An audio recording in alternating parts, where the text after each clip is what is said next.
Muy buenos días, bienvenidos a un nuevo episodio de No Estoy Solo. Han pasado unos minutitos de las 10 de la mañana, 29 de noviembre, Argentina. Dante Palma es mi nombre. Juanjo Agüero produce, Juana Silva opera, la RZ transmite. Ustedes están ahí del otro lado, nos están escuchando a través de la plataforma, por cierto, la plataforma que ganó Martín Fierro, así que les mandamos un abrazo a todos, los que posibilitan este logro, y bueno, y también un abrazo a ustedes que están acá, que estamos llegando juntos al fin de año de esta novena temporada. Hoy tengo un programa especial porque lo tuve que grabar algunos días antes, así que es un programa completamente fuera de coyuntura. No quiero hablarles del escándalo de la AFA, porque me voy a quedar seguramente... voy a quedar detrás de las noticias y de aquí al sábado que ustedes escuchen el programa, todo va a ser distinto. Y así que lo que hice fue, bueno, un editorial, digamos, como ustedes saben, y una sección de, este caso, grandes entrevistas, con una entrevista muy, muy larga. Por eso voy a hacer una presentación mucho más corta de lo que hago habitualmente, porque si no se me va a ir el programa. Así que, a ver, respecto del editorial, quiero retomar algo que veníamos charlando.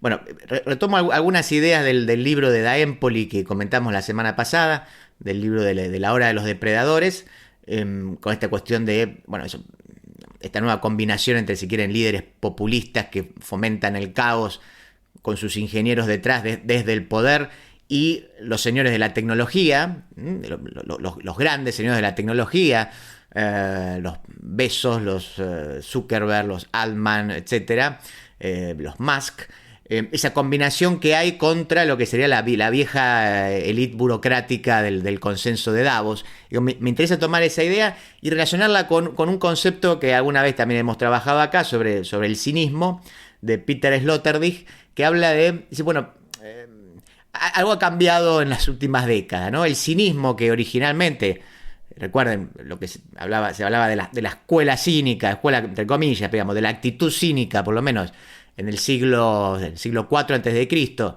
¿no? Que era una actitud desafiante ante el poder. Bueno, de esa mirada de los cínicos hasta ahora, digo, han pasado algunas cosas. Por lo pronto, lo que tenemos hoy es que justamente los cínicos ya no son, a ver, los desaventajados que desafían al poder, sino que son justamente los poderosos los que ejercen el cinismo. O sea que también aquí, si el caos antes era el instrumento que utilizaban los que estaban debajo para poder, digamos, de alguna manera desequilibrar a los de arriba, ¿no? O el caos contra los poderosos, bueno, también tenemos ahora que el cinismo, que antes era la herramienta, el comportamiento de los de abajo contra los de arriba, bueno, ambas cosas han cambiado de lugar. Ahora es el caos y el cinismo de los poderosos lo que mejor describe esta realidad. Así que, bueno, de eso va el editorial. Y respecto de la entrevista, les lo voy a contar después de escuchar el audio del municipio de Merlo. En Merlo continuamos haciendo obras que cambian la vida de nuestros vecinos. Pavimentación de la calle Almirante Brown, obra hidráulica Arroyo Granaderos, repavimentación de la avenida San Martín, repavimentación de la calle Zapaleri y muchas otras obras más. Gobierno del pueblo de Merlo. Gustavo Menéndez, intendente. Muy rápido, encontré una entrevista en un podcast, una entrevista larguísima, es una entrevista conversación entre Nick Land y Alexander Dugin.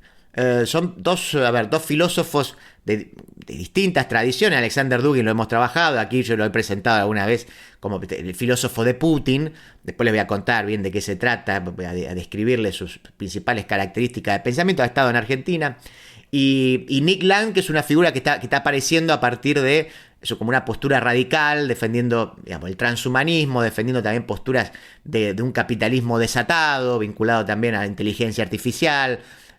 Bueno, bastante citado, bastante poco comprendido, porque por cierto tampoco escribe fácil.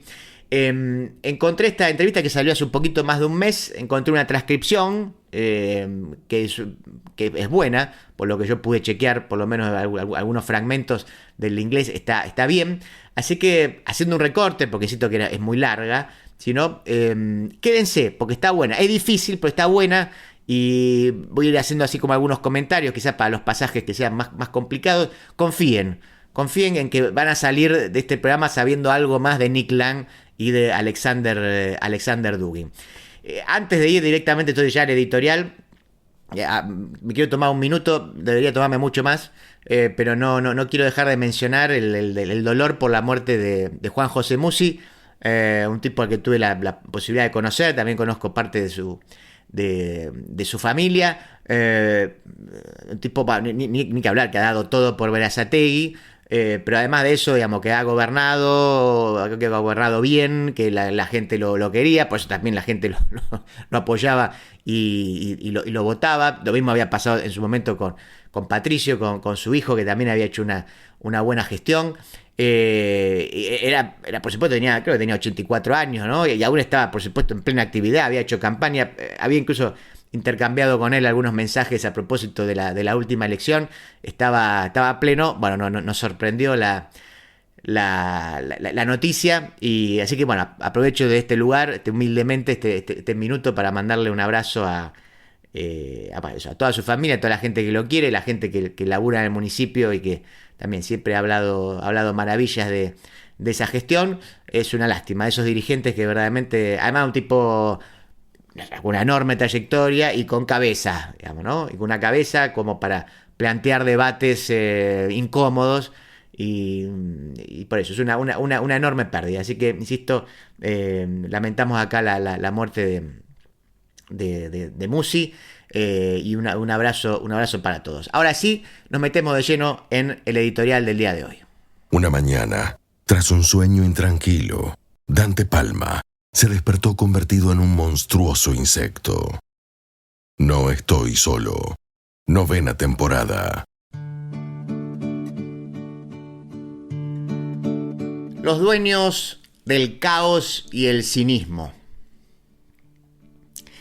En el ampliamente citado, lo hemos hecho acá varias veces, por cierto, Los ingenieros del caos, el sociólogo Giuliano da Empoli partía del ejemplo del movimiento 5 estrellas italiano para asegurar que estamos frente a una nueva generación de estrategas que, casi siempre en las sombras, utilizan las oportunidades que brinda la tecnología para impulsar propuestas que podemos llamar populistas, que trascienden la disputa entre, si quieren, derechas e izquierdas.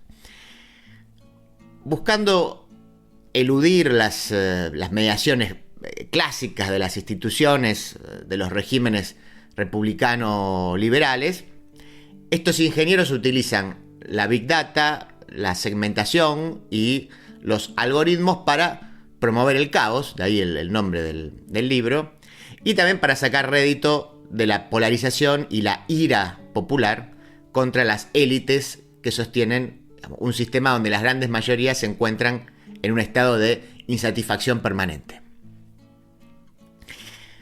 Ahora, más allá del caso italiano, cuya estrategia fue seguida al pie de la letra, por ejemplo, por los impulsores del Brexit, estoy nombrando solamente uno, entre muchos otros, pero eso fue como de los más reconocidos, además fue dicho por los propios impulsores. Desde el punto de vista de da Empoli, estaríamos frente a líderes con sus respectivos ingenieros detrás, que impulsan el desorden desde sus administraciones, diferenciándose del uso del caos con fines revolucionarios que solía impulsarse de abajo hacia arriba. Aunque por supuesto que esta diferencia es esencial, claro, debería agregarse que, sea desde abajo, sea desde arriba, quienes impulsan el caos dicen luchar contra el verdadero poder o contra el sistema. Los dos dicen lo mismo. Efectivamente, cuando los líderes populistas de hoy, no importa, llámese Trump, Milei, Bukele, Orbán, el que ustedes quieran poner ahí, hablan de las élites, de la casta, del deep state, de la catedral, etc., refieren a un sistema que en todo caso está enquistado como maquinaria burocrática del Estado con casi plena autonomía, independientemente de que haya sido designado circunstancialmente para gobernar. De eso están hablando, ¿no? Ahora, en su nuevo libro, hablamos de él la semana pasada, en La Hora de los Depredadores, Empoli da un paso más e incluye algo así como, vamos, dos sectores que hoy confluyen contra las viejas élites de lo que él llama el consenso de Davos. Por un lado, los líderes populistas que él llama borgianos, tomando como referencia al César Borgia César Borgia, que fue modelo del príncipe de Maquiavelo. Eso por un lado, esos nuevos políticos borgianos, ahora vamos a ver quiénes son. Y por el otro, los señores de la tecnología, los Musk, los Altman, Zuckerberg, Bezos, aquellos que tras el triunfo de Trump han seguido a la veleta, entendiendo que una nueva etapa se avecinaba. A ver, algo interesante del libro de Empoli, que respecto al anterior no agrega muchas cosas, pero hay una cosa interesante, es una comparación entre las características del político borgiano y el gran caballito de batalla, de los señores de la tecnología, que es justamente la inteligencia artificial. A ver, si lo propio de esta nueva camada de políticos es la acción, pero no cualquier acción, sino la acción temeraria, o sea, aquella inesperada y justamente no necesaria, capaz de alterar, o directamente, diría yo, eliminar las reglas del juego, con la inteligencia artificial asistimos a una tecnología que tampoco tolera límite y que resulta impredecible, incluso para los propios ingenieros que diseñaron los algoritmos. Este giro, de una característica propia de los de abajo utilizada por los de arriba, me recordó un libro que, también alguna vez hemos citado acá y también en algún libro, que se publica en el año 83, es del filósofo alemán de Peter Sloterdijk, se llama Crítica de la razón cínica. Un gran libro en todo sentido, además muy, muy largo, difícil, pero que tiene algunos pasajes y una idea principal que me parece que es muy interesante.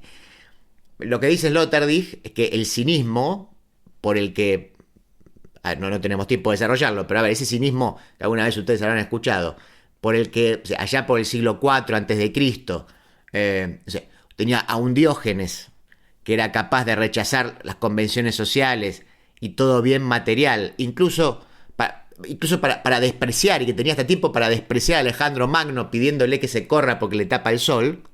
Ese cinismo pasó, dice Sloterdijk, de ser una insolencia plebeya, una insolencia, digamos, de los de abajo contra el poder, a ser una prepotencia señorial, la prepotencia de los de arriba, de la insolencia de los de abajo a la prepotencia de los de arriba.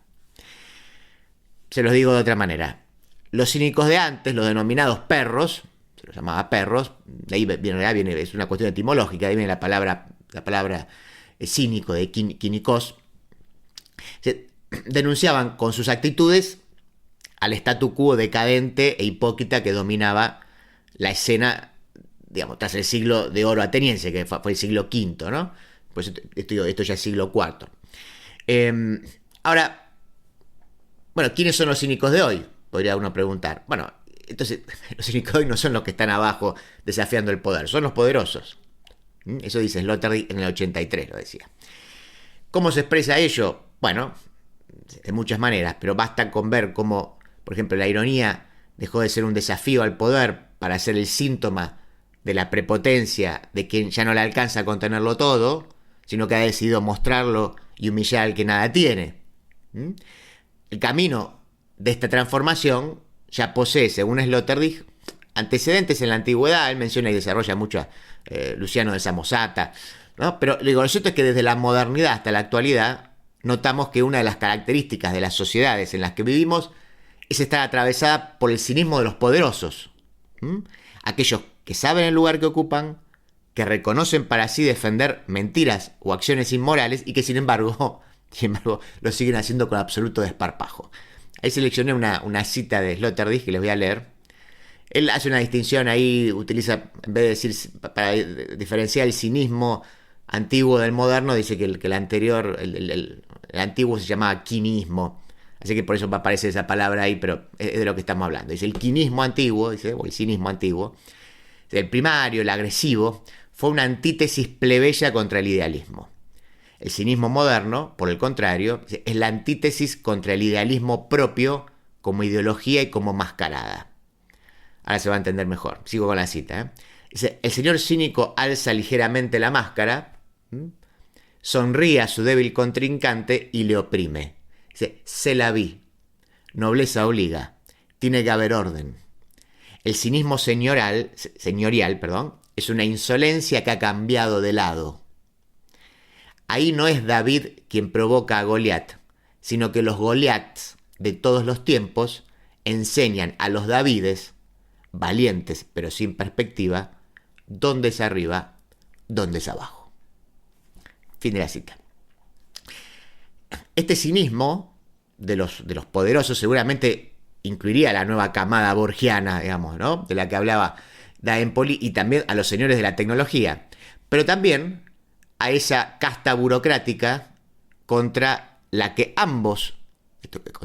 estos dos grupos combaten hoy en día y que trasciende lo vinculado estrictamente al Estado para incluir allí también al establishment periodístico, las usinas de adoctrinamiento y linchamiento de las universidades, las grandes instituciones supranacionales y las ONG que están enojadas con Trump porque, más allá de lo ideológico, porque les cortó el kiosco de los millones y millones de dólares que servían para pagar sueldos pornográficos a parásitos de la corrección política que vendían antiimperialismo con dinero de la USAID estadounidense, claro, es decir, de los impuestos de los trabajadores a los que esos discursos desprecian y señalan como victimarios de toda minoría que se precie de tal.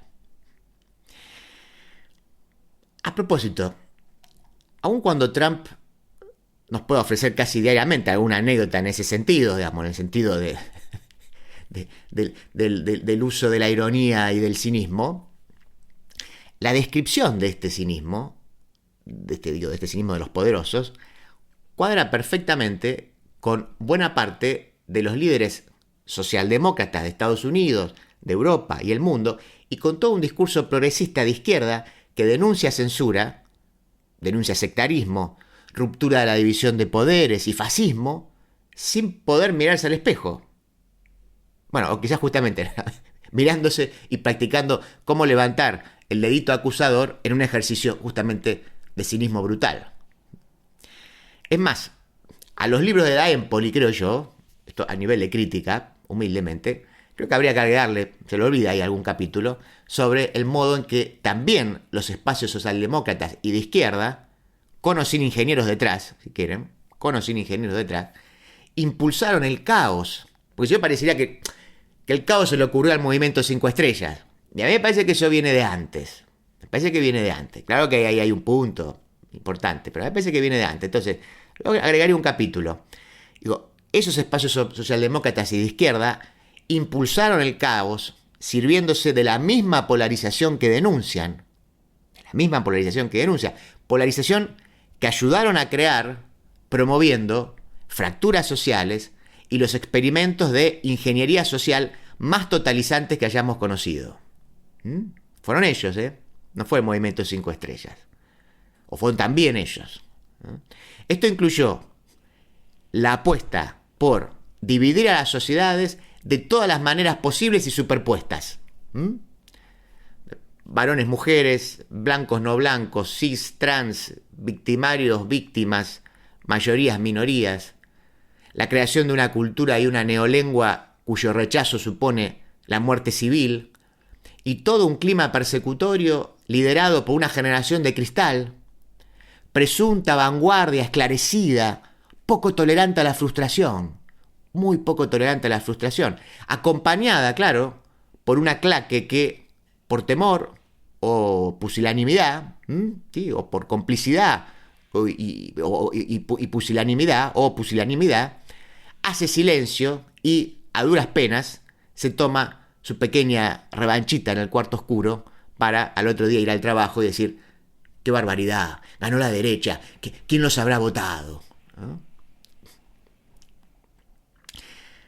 Para finalizar, a ver, la idea de un nuevo caos, o de un caos y un cinismo que hoy se impulsa desde arriba hacia abajo, puede servir como disparador para reflexionar sobre las características de las nuevas formas de liderazgo y de comunicación.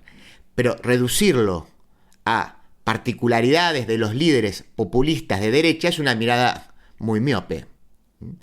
Podría decirse incluso que esa reacción por derecha ha sido una reacción contra el cinismo de las clases dirigentes bien pensantes, presuntamente respetuosas de las reglas, que ya habían fomentado el caos y habían puesto la sociedad patas para arriba, pero no para hacer una revolución de la igualdad, sino para un objetivo mucho más pequeñito, satisfacer sus intereses sectarios, sea señalando sus enemigos reales, sea creando nuevos enemigos ficticios.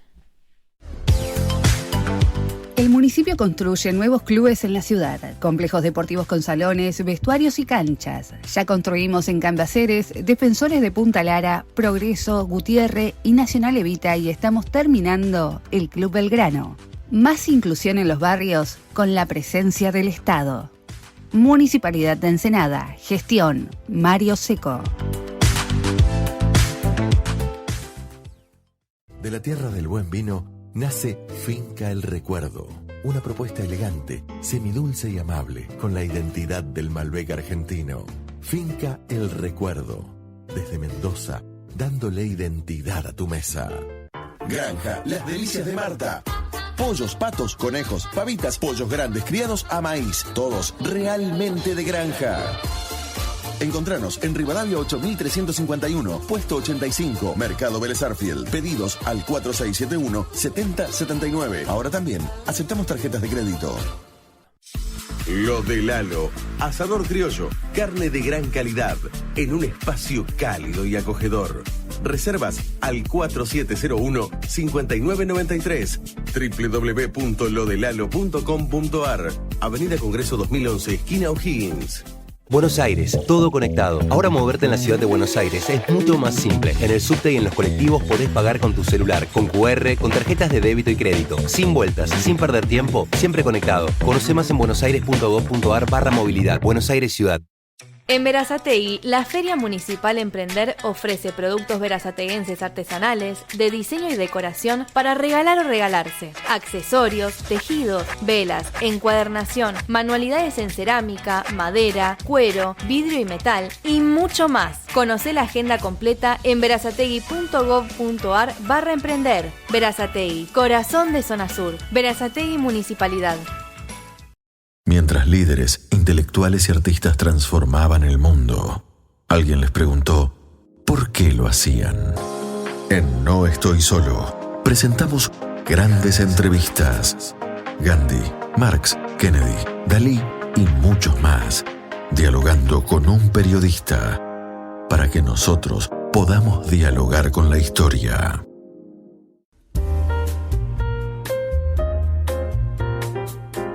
Encontré una entrevista que a su vez es una conversación, porque es una entrevista a dos intelectuales que realiza Oron McIntyre.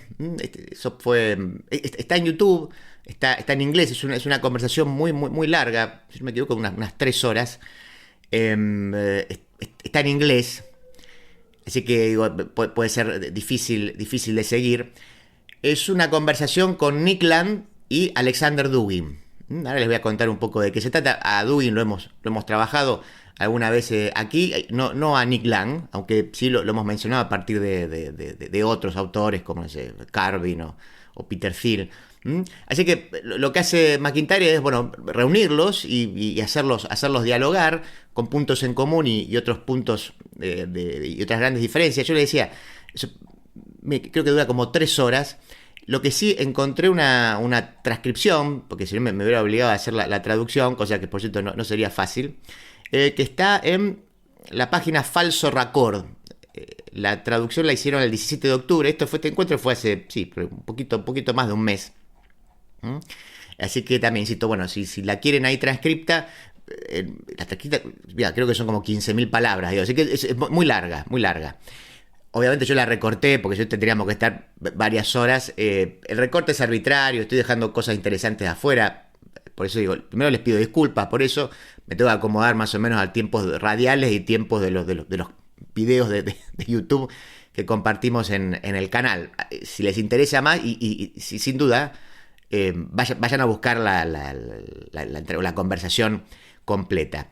Déjenme igualmente así rápido, porque no puedo presuponer que todos sepamos quién es Nick Land y quién es Alexander Dugin. A ver, Nick Land aparece como el principal referente de lo que se conoce hoy como una corriente, por llamarlo de alguna manera, aceleracionista. Aceleracionista, obviamente, que viene de aceleración. Podemos pensar eso como una mirada corriente filosófico teórica que sostiene que las fuerzas del capitalismo y de la tecnología tienen que ser, digamos, intensificadas, justamente aceleradas, ¿no? O sea que no hay que frenarlo eso. Contra todo ese discurso de regulaciones, ¿no? Y también estado de bienestar, etcétera. Él, digamos, también por eso representaría una suerte de eso, radicalización del no sé si eso es posible todavía, es una suerte de anarcocapitalismo furioso, ¿eh? La idea entonces es que si uno justamente acelera, ahí va a estar el verdadero potencial transformador del capitalismo y de la tecnología, incluso para alcanzar un momento poshumano, o lo que también se conoce como transhumanismo o transhumano, ¿no? Es complejo, digo, Nick Land, es muy complejo de leer también. Él incluso piensa algo así como el capitalismo como una suerte de casi de una fuerza que tiene autonomía. Por eso también les decía que por otra parte es bueno que más allá de esa autonomía nosotros empujemos y que le liberemos, si quieren, liberemos de esa fuerza contenida que tiene.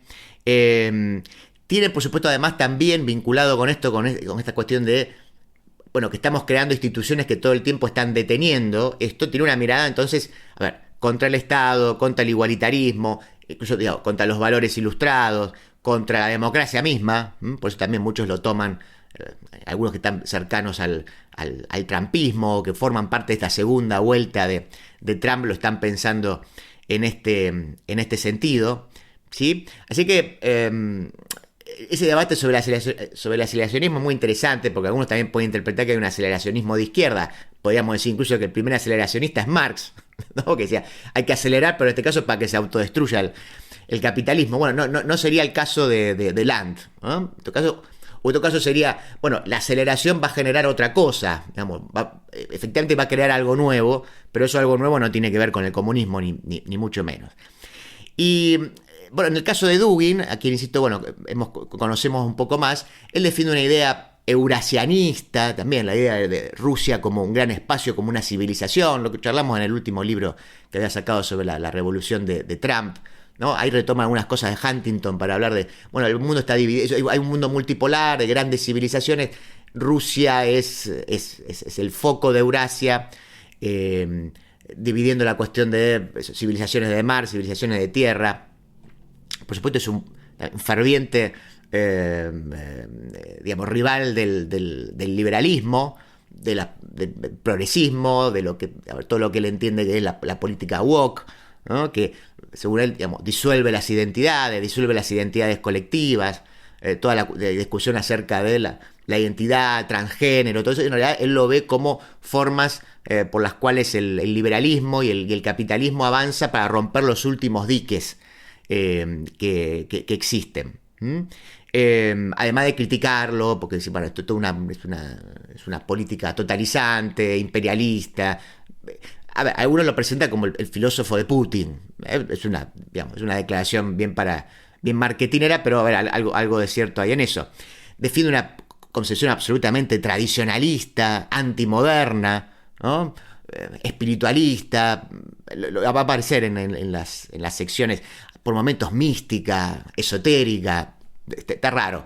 Defiende también la cuestión está raro para nosotros, para Occidente, ¿no? Que entendemos que ese tipo de pensamientos no cuadran en cierto canon de la filosofía actual.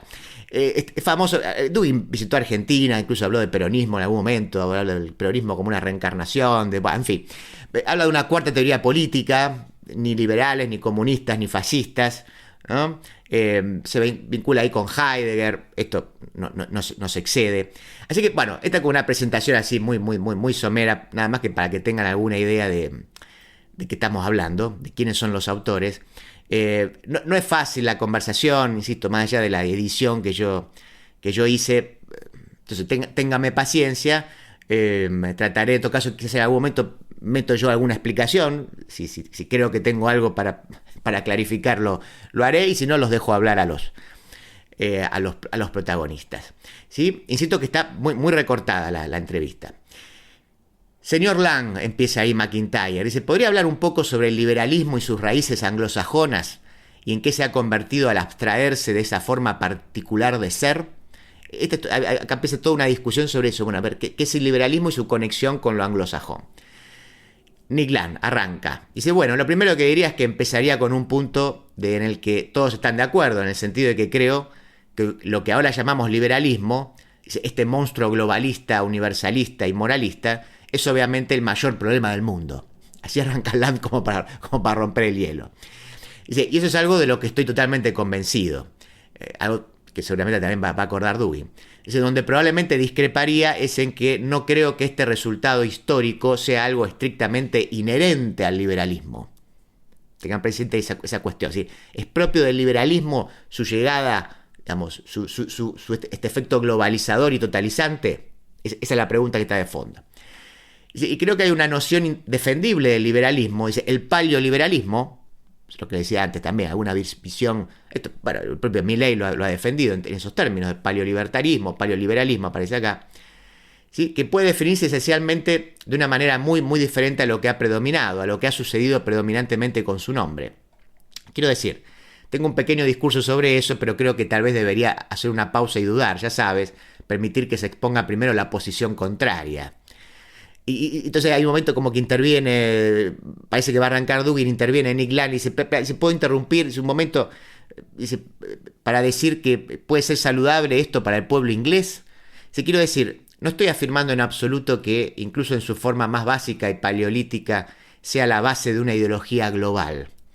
Eso no es lo que afirmo en absoluto, más bien es un punto de desacuerdo, así que lo siento, perdón, dice, bueno, que arranque Dugin, y arranca Dugin y le va a meter largo. Dice, gracias. Sí, podríamos debatir y abordar el tema desde diferentes ángulos. En primer lugar, estoy totalmente de acuerdo en que el liberalismo es un fenómeno anglosajón. Tenemos que hacer una especie de, ahí la traducción dice geología, yo creo que es un error, debe decir genealogía, del liberalismo. Comenzó en Gran Bretaña y no creo que Gran Bretaña siempre haya sido liberal, dice Dugin. Fue una especie de momento histórico en el que los británicos, los ingleses, se convirtieron a esta ideología. Y si profundizamos un poco más, podríamos trazar una especie de genealogía, y sí, dice la traducción, del liberalismo. ¿Y qué es el liberalismo? Bueno, dice, el liberalismo es la identificación del ser humano con el individuo. Es una especie de individualismo absoluto que quiere liberar al ser humano de todo tipo de identidad colectiva. Esto es lo que le decía también antes, ¿no? Respecto de Dugin, cómo él está viendo las nuevas variantes del progresismo. Es decir, llevar a la última instancia esto, liberar la obra de los últimos contactos con una identidad con el otro. Esto de que yo me puedo autopercibir lo que sea, es romper ese último vínculo, incluso el vínculo con lo biológico, con el cuerpo. Así que el individuo es una especie de opuesto a la personalidad. El individualismo es algo que no se comparte con nadie. Ese es el verdadero individuo, su núcleo individual. Así que eres absolutamente tú mismo y nada más. Esto remite, por supuesto, a los teóricos modernos. Claramente, si vos sos y tenés una serie de derechos independientemente de tu pertenencia a la comunidad y tu pertenencia histórica, si querés, como miembro de una identidad que te trasciende. No compartes tu identidad con la clase, con la propiedad, con la iglesia, con la raza, con la etnia. Así que eres absoluta y totalmente reducido a ser lo que eres y nada más. La crítica ahí es que sos un ser vacío. se le suele decir a los liberales. Por lo tanto, es una especie de liberación. En mi opinión, el individualismo y el liberalismo están muy relacionados porque el liberalismo es una especie de proyecto. Es un proyecto histórico, un escenario, una estrategia para liberar al individuo de cualquier tipo de identidad colectiva, repite. Y eso comenzó históricamente no con los anglosajones, sino con el nominalismo en Francia. Esto vino una larga discusión acerca de la existencia de los universales, digamos, si los universales, las ideas universales existen o no. Podríamos remitirnos incluso a Platón. Eso está muy bien contado, si les gusta la literatura, en el nombre de la Rosa de Humberto Eco. Ahí van a encontrar esa discusión. En Francia con Roselino, con la orden franciscana en Italia, pero llegó a Inglaterra con la misma orden franciscana, la orden monástica, y fue aceptado por el pueblo, por Duns Scoto, por Ockham, los franciscanos. Y eso preparó el terreno para la aparición de la antropología protestante, basada en las relaciones individuales con Dios. Recuerden, que Dubin es un ortodoxo, está claro, ¿no? Así que fue una especie de proceso, un proceso de desarrollo muy particular de la teología cristiana occidental que ha llevado a esta conclusión, al liberalismo. Y la matriz que propulsó esto fue la Reforma, Gran Bretaña durante la Reforma. Y después de eso, como ha descrito muy acertadamente el señor Land en su blog, se produjo una secularización del protestantismo. Es decir, del calvinismo, del protestantismo. Así que después de eso se produjo una especie de secularización capitalista del mismo individualismo. Primero religioso y teológico, y después secular. Esto, por supuesto, lo dice Dewey, lo han dicho muchos otros antes, está muy clara. Como si la estructura, finalmente, del capitalismo sería la misma estructura religiosa. Salvación, tenés que trabajar para salvarte. Todo eso mostraría eso, un proceso de secularización, pero con una estructura religiosa. Una teleología, digamos. Así que según Max Weber, y según su análisis también, el capitalismo fue también una especie de aplicación de esta regla antropológica teológica a todo el sistema de la sociedad, de la economía. En ese sentido es un poco pre-anglosajón, porque antes de este dominio de la actitud nominalista empírica, nominalista significa que los universales son solamente nombres, que no existen realmente. La idea de silla es un nombre, no existe realmente la idea de la silla. La teología inglesa era diferente. Anselmo de Canterbury y los demás eran platónicos, aristotélicos y de diferentes corrientes. El nominalismo es algo diferente porque según Platón, según Aristóteles, el hombre es algo más, mucho más que un individuo. Así que solo para los nominalistas individualistas, la versión de Roselino y de Ockham del ser humano es un individuo. Olvídense de esta discusión. Este proceso no comenzó con los anglosajones, pero ha florecido gracias a la tradición anglosajona y se convirtió al mismo tiempo en una característica de la identidad anglosajona, proyectada también en los Estados Unidos, pero al mismo tiempo, paso a paso, se convirtió en una especie de patrón universal global, recientemente continental. La tradición franco-alemana luchó contra esto hasta hace poco, así que ahora es una especie de norma universal global. Por lo tanto, podríamos decir que está fuera de discusión que el hombre sea un individuo. Así pues, cuando este concepto filosófico anglosajón se universalizó, todas las contradicciones que contenían salieron a la luz. Ahora bien, si comparamos el antiguo concepto inglés de liberalismo, muy limitado desde el punto de vista étnico y exclusivo del entendimiento aristocrático, con el concepto actual, vemos que este último es mucho más amplio y universal.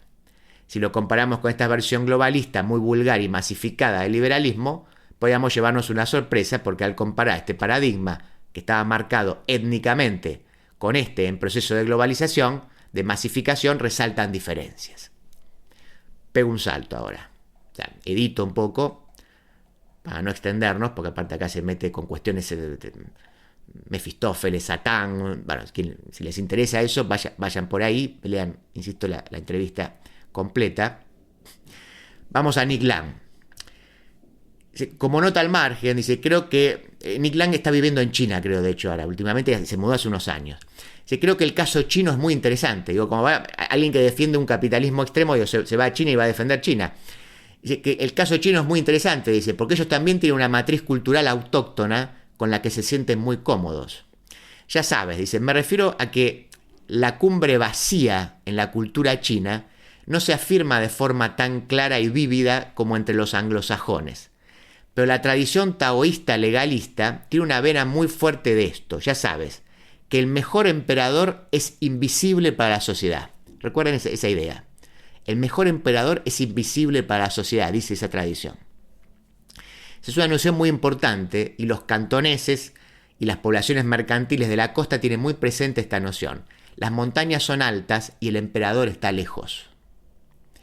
Me refiero a la idea de que se tiene una deferencia nominal hacia la autoridad central a gran escala, pero su virtud radica precisamente en su casi invisibilidad, en su alejamiento del ámbito de la interacción microsocial real. Está lejos, está invisible, ¿sí? No se ve, no se percibe esa autoridad.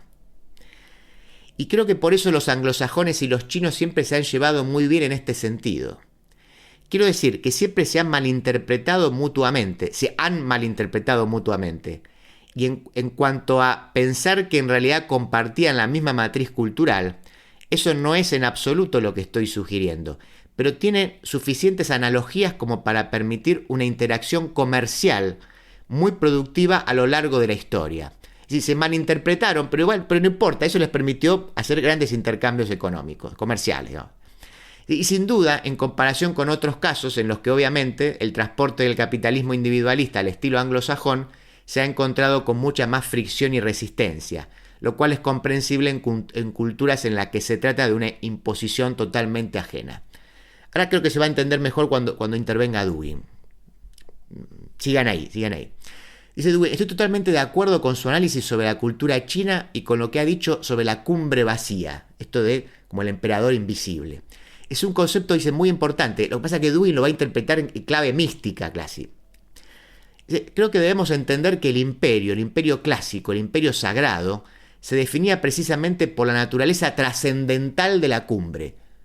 Una naturaleza trascendental de la cumbre, casi como el emperador, una suerte de Dios ahí. Por lo tanto, la cumbre no está llena de algún significado positivo. No está completa, va a decir. Es abierta. La cumbre es abierta. Es la naturalidad de la sacralidad. Lo mismo ocurre con el emperador, que es elevado, que está oculto, que está fuera. Lo mismo ocurre con el imperio filosófico clásico y tradicional. El imperio está gobernado por el espacio vacío, la cumbre vacía. La cumbre vacía es un concepto político apofático. Yo acá creo que mi interpretación es que como que lo entiende como en el sentido negativo. Lo apofático sea lo negativo. Es verdad, tiene toda la razón, le dice. Así debe ser abierta a la influencia espiritual. Pues digo, claramente Dewey está pensando en una sociedad completamente jerárquica, en eso es antioccidental, digamos, ¿no? Dice, estar abierta, estar llena de alguna presencia extrahumana, dice. Y estos son elementos muy funcionales, en mi opinión. He hecho mis sugerencias en mi cuenta de X, dice Dewey, sobre tu concepto de la catedral, le dice a Land. Creo que quizás el concepto mucho más correcto sería el de república catedralicia. La catedral es esta idea de que, bueno, a ver, estamos gobernados, el deep state, de las universidades, el periodismo, hay todo un sentido común creado por estas instituciones, que eso sería la catedral, contra la cual, digamos, la nueva derecha disputa, ¿no?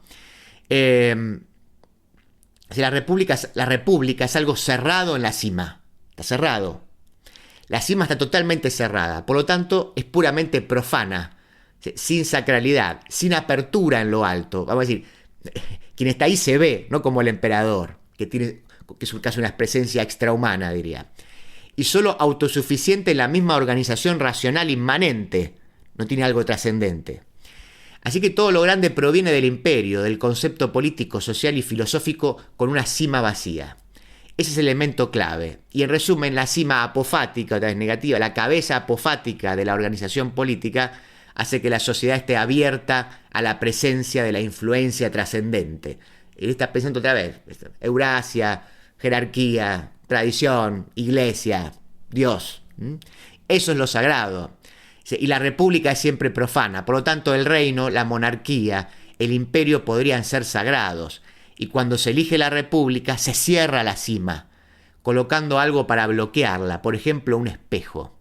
Ese espejo debería reflejar algunos de los deseos dominantes de todas estas criaturas atomísticas, individualistas. Esto es lo que usted ha llamado el trinquete degenerativo, dice un concepto interesante. Dice, el trinquete degenerativo es precisamente la república. Como la república es egocéntrica, está cerrada en la parte superior.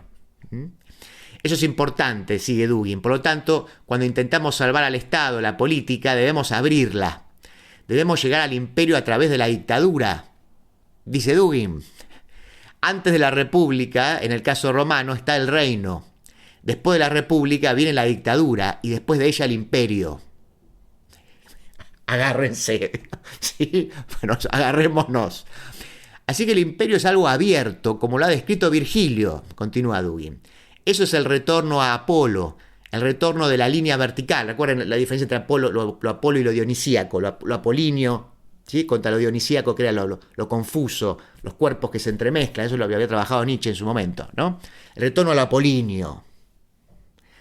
Es el retorno de la línea vertical, como debe ser y el lugar para ello, que debe preservarse para ello. Y tal vez en el protestantismo temprano, en las ideas preprotestantes de Wycliffe, por ejemplo, o en los místicos alemanes como Meister Eckhart, preservaron este espacio vacío en el corazón del ser humano, en su núcleo.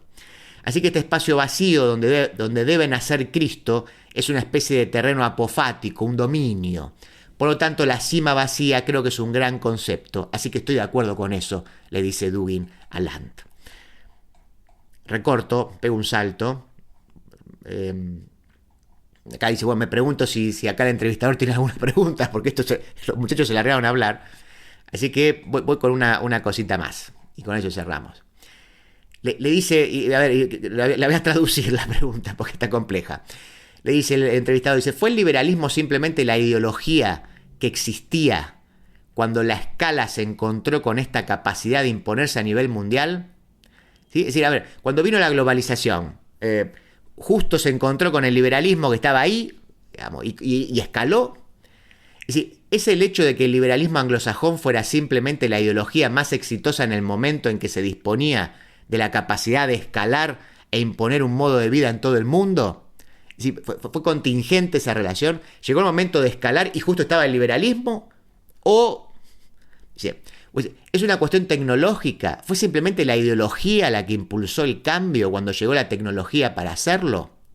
¿O es algo inherente al capitalismo, ¿no? O al liberalismo, el escalar, digamos, el ir a nivel global?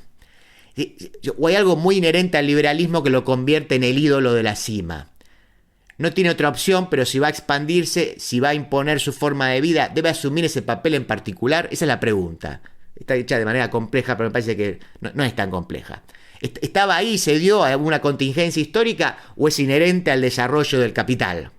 Esta escala, este salir a nivel global, ¿no? Es solo una feliz coincidencia que la tecnología se pusiera al nivel de los imperios de la época. Land dice, responderé rápidamente a eso. Hay dos términos que podrían servir de hilo conductor. El primero y más básico es decir que la modernidad, y con eso no me refiero a lo que tenemos ahora, me refiero de nuevo a la paleomodernidad, es decir, al capitalismo, la tecnología, la ciencia moderna, creo que son parte integral incluso del paleoliberalismo. Creo que en el siglo XVII se unieron el liberalismo, la ciencia moderna y el capitalismo. Una vez más, se puede rastrear al capitalismo hasta Venecia, pero creo que el capitalismo industrial es inglés y está ligado a él. El lema de la Royal Society, nullius in verba, creo que es una vez más la cumbre vacía. Creo que básicamente fue una tecnología social liberal la que dio inicio a la ciencia moderna. Así que en este sentido no creo que sea una coincidencia, está claro. Creo que hay una trágica necesidad de que esta formación liberal desatara un enorme poder técnico, militar e industrial y que eso impulsó su globalización. Creo que en todo estamos de acuerdo en eso, lo condujo a su catastrófica desaparición. Es un poco lo que decía también al principio, parecería como que hay una fuerza interior de este capital, de este liberalismo que lo lleva, ¿no? Va a decir Land. Así que ya sabes, creo que hay estas profundas fuerzas de necesidad. Es necesario. Y diría muy rápidamente que hay corrientes en las que persiste y donde hay que buscarlo, de nuevo en las tecnologías sociales. ¿Creéis que sabéis qué es el paleoliberalismo que persiste en el mundo moderno? Creo que es Internet, creo que son las criptomonedas. Creo que es la inteligencia artificial en el modelo de aprendizaje automático que tiene que ver con las redes neuronales distribuidas. El modelo de inteligencia artificial que, de nuevo, ha tenido un éxito explosivo. ¿Sí? Eso es lo que va a acelerar. ¿Sí? Creo que esas son tecnologías liberales, dice. Requiere una mentalidad liberal que tiene que ver con la descentralización, con la cumbre vacía. O sea, con nada que lo contenga, digamos. Sin esas cosas, como es bien sabido, Internet comenzó porque dijeron, mirad, en un intercambio nuclear, cuando nodo de comando central sería exterminado, así que tenemos que construir un sistema por necesidad militar que sea intrínsecamente lo suficientemente descentralizado como para sobrevivir a un ataque nuclear. Así que ya sabes, es exactamente un proyecto social y tecnológico liberal desde el punto de vista programático. Quizás me estoy desviando un poco de tu pregunta con esta segunda parte, y en cuanto a la primera parte diría que sí, hay una profunda necesidad en la forma en que se desarrolla todo esto. Y acá viene Dugin y dice, bueno, tengo algunas observaciones, como por ejemplo considerar que los grandes logros tecnológicos fueron influidos por las ideologías. El colapso tecnológico de la sociedad soviética se basó en premisas ideológicamente totalmente diferentes. Era un estado totalitario que obligaba al pueblo ruso tradicional, que no quería entrar en esta tendencia tecnológica, a ser una sociedad muy equilibrada, sin esta voluntad especial de dominar, desarrollar o descubrir algo nuevo, pero que se vio obligada por el sistema totalitario. Y eso ha dado grandes resultados, dice, por ejemplo, los cohetes, la tecnología espacial que utilizamos ahora. Así que durante esta época comunista hemos desarrollado mucho más que durante las 3 décadas capitalistas del liberalismo, dice Dugin, que fue una destrucción total de nuestro país. El liberalismo ha traído consigo la devastación total y absoluta de la economía y no un impulso para crear algo. Dice, a Rusia no funcionó así, está diciendo. Todo se creó durante la época totalitaria soviética. Y si comparamos eso con los logros o los avances tecnológicos de la Alemania nazi, la Unión Soviética y Occidente, pareceremos muy modestos en comparación con este enorme y alocado avance de la tecnología racista nazi alemana. Y ahí también se floreció. O sea, nunca lo hemos vuelto a reconocer, pero el impacto de su enorme expansión durante 12 años dio mucho más impulso al desarrollo tecnológico que los liberales. Dice Dugin para escándalo de la audiencia, pero con algún punto ahí. Entonces dice, así que eso es solo una observación. Y el segundo punto, creo que es la paleomodernidad, un concepto muy interesante. Así que hay 2 formas de interpretar la modernidad como tal. Quizás me equivoque, pero el señor Land tiene diferentes fases en su filosofía. He intentado estudiar sus textos y libros, así que en la primera etapa, quizás me equivoque, usted era una especie de defensor de esta nueva modernidad y de la aceleración de la modernidad, siguiendo la nueva modernidad hasta los últimos resultados del paso de la humanidad a este orden hipertecnológico. Y eso era una especie de concentración del mismo impulso, pero llevado o conducido a una consecuencia lógica. Era muy consecuente y muy completo y metafísicamente bello, diría yo, una visión muy bonita. Y en la última fase, tal vez me equivoque, usted defiende mucho más un tipo de moderación y que el liberalismo, por la modernidad, era lo correcto y el globalismo, por su internalización y universalización, es algo exagerado o algún tipo de arrogancia externa. En griego sería hubris, que es cuando te sales de los límites nacionales. Pero en tu caso personal tenemos 2 formas de interpretar la modernidad. Y yo estoy más de acuerdo con tu primera fase, dice, cuando había una especie de descripción de la modernidad como el proyecto de completa deshumanización de la humanidad y una forma de llegar a algo fuera de la Tierra, de la humanidad, de la historia, a una perspectiva muy ominosa, un poco aterradora del futuro, con la sustitución total de la humanidad y de la vida en la Tierra por algo completamente diferente. Y eso fue explicado de manera muy hermosa, creo, así que en su versión inicial de su filosofía había una especie de línea de la modernidad que apuntaba a la autodestrucción total y la superación de la vida, de la historia, del tiempo. Está diciendo entonces Dugin, me gustaba más como eras al principio, le dice a Alain. En este sentido, la paleomodernidad sirvió solo como la primera etapa del mismo proyecto y como tradicionalista estoy de acuerdo. Así que parece que tenías toda la razón. Pero hay otra fase, creo, que es más cercana a MAGA, a Make America Great Again. Así el movimiento MAGA intenta separar el paleoliberalismo, la paleomodernidad y el paleocapitalismo del neocapitalismo, la neomodernidad y el neoprogresismo. Y Nick Land le dice ahí, y con esto termino, dice, no, lo siento, yo solo voy a decir que en la medida en que existe esa separación es porque está bien. Hay un patrón de interferencia debido al hecho de que la modernidad significa para nosotros simultáneamente cosas muy diferentes. Y por paleomodernidad estoy tratando de mantener exactamente la misma fase que en el paleoliberalismo, en el sentido de que es la cima vacía, son cimas descentralizadas, es tecnología social descentralizada. Y a partir de ahí la aceleración, dice Nick Land. Y en este sentido creo que todas las cosas que ahora son objeto de entusiasmo para los aceleracionistas, los tecnoaceleracionistas, son las mismas. Quiero decir, La IA se está acelerando, la tecnología de los blockchain se está acelerando, Internet, supongo, se está acelerando, solo en el sentido de que están pasando estas cosas. Y eso es porque todavía se basa esencialmente en este modelo de sistemas descentralizados sin una sobrecodificación autoritaria por parte de alguna instancia superior. Es decir, que no me vengan a regular, le está diciendo. Dejen que acelere.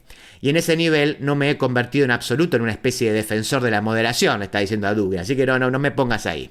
Eso es lo que hay un montón de otras cosas que entendemos por modernidad, que creo que es lo que tú entiendes principalmente cuando hablas de modernidad, y que no creo que sean en absoluto liberales en ningún sentido, salvo por llevarlo como un traje de piel, que tienen que ver con la hipertrofia del Estado, la hipertrofia de las burocracias en sus fases finales, esta locura woke, que es el proceso culturalmente más ruinoso que ha ocurrido en nuestra historia, y obviamente en la medida en que eso es lo que se entiende por modernidad, entonces no se trata solo de ralentizarlo, sino de intentar bajarse completamente de ese tren, ¿no? Contra los antiaceleracionistas, que son los que algunos llaman decrecentistas, que dicen, bueno, ralenticemos, paremos un poquito, a ver, no, dicen, no, hay que ir para adelante. Bueno, me extendí bastante, disculpen, la entrevista, insisto, creo que son como 3 horas, así que la pueden ver en YouTube, y si no también pueden buscar la transcripción que yo saqué de un sitio llamado Falso Racor. Nick Lang y Alexander Dugin, entrevistado en este caso por Oron McIntyre. Lo de Lalo, asador criollo, carne de gran calidad, en un espacio cálido y acogedor. Reservas al 4701-5993, www.lodelalo.com.ar, Avenida Congreso 2011, esquina O'Higgins. Toma yerba mate Titraijú, la yerba generosa, elaborada en barbacoa, 100% natural, libre de agrotóxicos y apta para celíacos. Además, tomando yerba mate Titraijú, ayudas a las familias yerbateras de Oberá, aportando al logro de la soberanía alimentaria.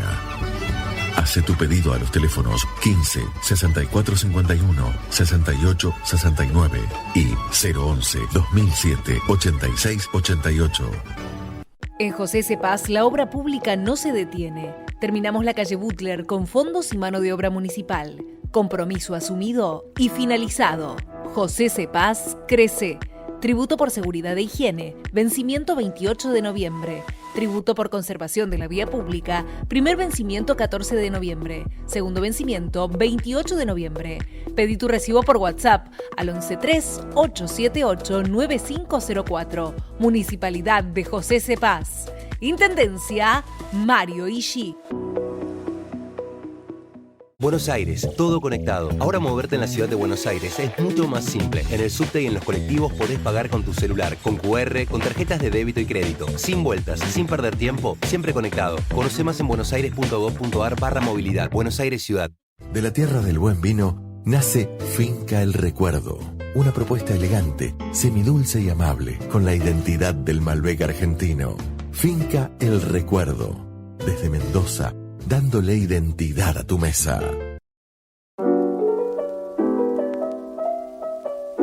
Llegando al final me queda literalmente 1 minuto del programa, así que escuchemos juntos el audio del municipio de Berazategui. No estoy solo, con Dante Palma, especialista en hacer programas de radio con y sin dinero. En Berazategui, la Feria Municipal Emprender ofrece productos berazateguenses artesanales de diseño y decoración para regalar o regalarse. Accesorios, tejidos, velas, encuadernación, manualidades en cerámica, madera, cuero, vidrio y metal y mucho más. Conoce la agenda completa en berazategui.gov.ar/emprender. Berazategui, corazón de Zona Sur. Berazategui Municipalidad.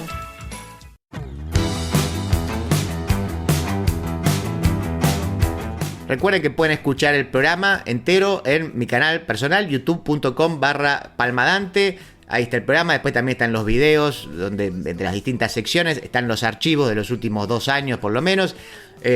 Así que péguense una vuelta por ahí. También están los cursos si se quieren anotar. Ya saben, me escriben a danteblog@gmail.com y ahí les informo, les digo cómo es la inscripción, los costos, todo ese tipo de cosas. Eso está ahí vigente, suscríbanse, si no, que además es gratis.